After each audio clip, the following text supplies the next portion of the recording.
अस्सलाम वालेकुम दोस्तों। Welcome back to my YouTube channel. तो कैसे हो आप लोग। तो आज हम सुनेंगे एक कहानी अब्राहम का। तो अब्राहम काबा से क्यों नफरत करते हैं, ये कहानी सुनेंगे हम। तो चलिए स्टार्ट करते हैं। अब्राहा काबा से इतनी नफरत क्यों करता कि 60,000 फौज लेके काबा पर हमला कर दिया। क्योंकि काबा पूरे अरब के लिए सबसे मुकद्दस जगह बन चुकी थी। पूरे अरब से लोग मक्का इबादत के लिए आते थे, जिससे चंद लोग बहुत पैसा कमा रहे थे। अब्राहा को इस बात से बहुत गुस्सा आता था कि ये गरीब मक्का वाले, ना इनका कोई बादशाह है ना कोई गवर्नमेंट है, ये क्यों पूरे अरब का सेंटर बन चुके हैं। तो उसने हमले से पहले अपनी सल्तनत यमन के कैपिटल सना में एक बहुत बड़ा चर्च बनाया ताकि लोग काबा को छोड़कर उसके पास आए। लेकिन ये प्रोजेक्ट पूरी तरह फ्लॉप हो गया, जिसके बाद अब्राहा के पास सिर्फ एक ऑप्शन बचा था, किसी तरह काबा को गिराया जाए।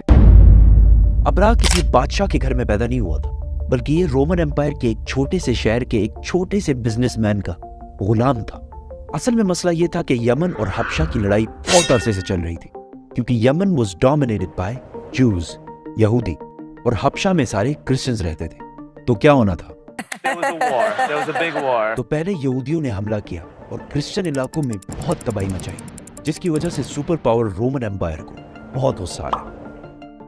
तब भी क्रिश्चियंस ही सुपर पावर थे, तो रोमन एम्पायर ने हबशा में अपने क्रिश्चियन भाइयों की मदद करके यमन में यहूदियों की सल्तनत हमेशा के लिए खत्म कर दी। और इस काम के लिए उन्होंने अपने ही एक गुलाम को भेजा, जिसका नाम था अब्राहा, जो 1 लाख फौज लेकर गया और यहूदियों की तबाही मचा दी। इस जीत के बाद अब्राहा बहुत ज्यादा स्ट्रांग हो गया और उसने यमन को अपने ही मुल्क हबशा से अलग कर लिया। हबशा के बादशाह को इस पर बहुत गुस्सा आया और उसने फिर एक फौज भेजी, लेकिन इस बार अब्राहा के खिलाफ। इस नई फौज ने अपने ही जनरल को कत्ल करके अब्राहा के सामने पेश किया और अब्राहा के फौज में शामिल हो गया। इसके बाद अब्राहा पूरे अरब का सबसे ताकतवर बादशाह बन गया और पूरे अरब में उसका इन्फ्लुएंस फैल गया। सिवाय एक चीज के, हर साल पूरे अरब से हजारों लोग मक्का में काबा के तवाफ के लिए जाया करते थे।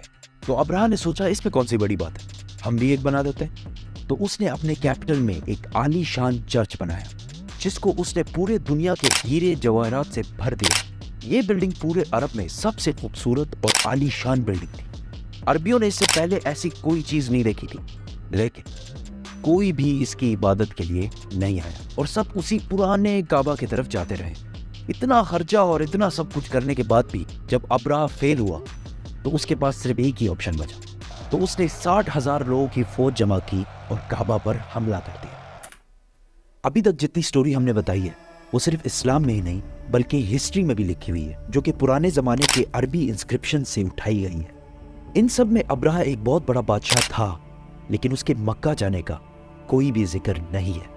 लेकिन रीसेंट फाइंडिंग्स में कुछ ऐसी यहूदी इंस्क्रिप्शंस मिली हैं जिसमें क्लियरली लिखा हुआ है कि अब्राहा ने एक जगह पर हमला किया था जिसमें उसे बुरी तरह शिकस्त हुई थी। तो अब बड़े बड़े हिस्टोरियंस भी इसको मक्का पर इसी हमले को करार दे रहे हैं, जिसमें अब्राहा अपने साथ कुछ हाथियों को भी लेकर गया था। अरबियों को पता था कि वो इनका मुकाबला नहीं कर सकते। कुछ कबीलों ने लड़ाई करने की कोशिश की, लेकिन अब्राहा ने उन्हें कहा कि वो कोई खून खराबा नहीं चाहता, वो सिर्फ काबा को गिराना चाहता है ताकि लोग काबा को छोड़कर उसके चर्च में आए।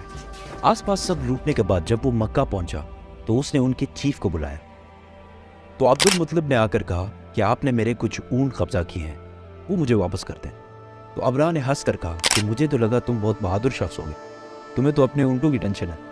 तो अब्दुल मुतलिब ने कहा कि मैं सिर्फ अपने ऊंटों का मालिक हूँ, इस घर का जो मालिक है वो जाने और तुम जानो। लेकिन इतना मैं बता दूं, आज तक कोई भी इस घर को नुकसान नहीं पहुंचा पाया। अल्लाह। अगले दिन अब्राहा ने अपनी फौज को हमले का हुक्म दिया, लेकिन उसका हाथी रुक गया और बहुत कोशिश के बाद भी वो नहीं हिला। उसी वक्त आसमान से कुछ परिंदे आए और हर एक के मुंह में एक पत्थर था। ये ऐसे परिंदे थे कि उस दिन से पहले ना इन्हें कभी किसी ने देखा और ना उस दिन के बाद, और वो अब्राहा की फौज के लोगों को टारगेट कर करके मार रहे थे। अब इसको बहुत सारे हिस्टोरियंस ने स्मॉल पॉक्स की एक एक्सट्रीम किस्म का है, क्योंकि जैसे ही पत्थर इनके जिस्म को लगता था तो वो खारिश कर करके अपने ही गोश्त को निकाल देते, हत्ता कि कुछ लोगों की हड्डियां तक नजर आने लगी। इस हालत में ये फौज वापस भागी और अब्रहा की 60,000 की फौज तबाह बर्बाद हो गई। मक्का के कुरैश की ये जीत पूरे अरब में फैल गई और कुरैश अरब के नए बादशाह के तौर पर सामने आए। इस वाक़े के बाद पूरे अरब से लाखों लोग काबा के तवाफ के लिए और भी आने लगे और मक्का में हर साल ओकास का अजीम शान मेला सजने लगा।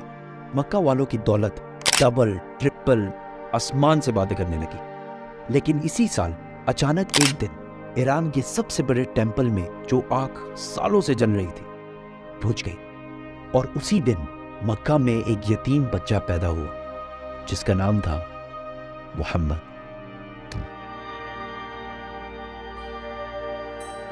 Muhammad, read.